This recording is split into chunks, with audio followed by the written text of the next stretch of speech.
বাংলাদেশের জন্য সুখবর বয়ে আনলো জিম্বাবুয়ে, যেখানে চ্যাম্পিয়ন্স ট্রফির পরে এবার জিম্বাবুয়ের সাথে সিরিজ খেলবে বাংলাদেশ ক্রিকেট দল। চ্যাম্পিয়ন্স ট্রফিতে বাংলাদেশকে দেখা গিয়েছে এক ছন্নছাড়া দল, যেখানে কেউই নিজেকে মেলে ধরতে পারেনি। তবে আসন্ন এশিয়া কাপকে সামনে রেখেই এবার টি-20 সিরিজ খেলতে যাচ্ছে বাংলাদেশ। মূলত জানা গেছে বাংলাদেশের সকল খেলোয়াড়দের ফর্মে ফিরে আসার এই একটি সুবর্ণ সুযোগ, যেখানে জানা গেছে আসন্ন এশিয়া কাপ হতে যাচ্ছে টি-20 ফরম্যাটে।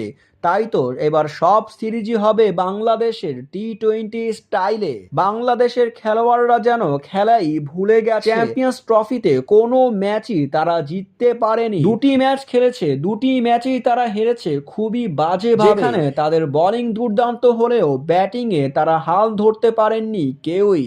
ব্যাটিংয়ের অবস্থা বাংলাদেশের খুবই খারাপ। তাই তো এই ব্যাটিংকে আরো ধারালো করার জন্য এই সিরিজটি বাংলাদেশ কাজে লাগাতে চাইবে। বাংলাদেশ ও জিম্বাবুয়ের এই সিরিজটি হতে যাচ্ছে মূলত 3টি ওয়ানডে, 3টি টি-20 ম্যাচকে ঘিরে। এই ম্যাচগুলোকে বাংলাদেশ আসন্ন এশিয়া কাপের জন্য কাজে লাগাতে চাইবে অবশ্যই।